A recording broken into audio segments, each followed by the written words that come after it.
situations. Specially built receivers can be automatically activated by the signal to warn of the impending hazard.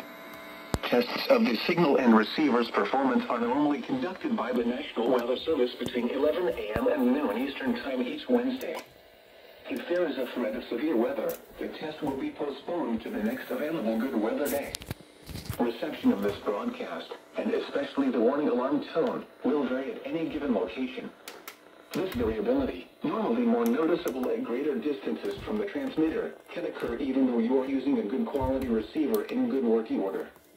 The warning alarm tone will be activated for hazardous watches and warnings for the following counties in Indiana: Boone, Decatur, Delaware, Hamilton, Hancock, Hendricks, Tenley, Johnson,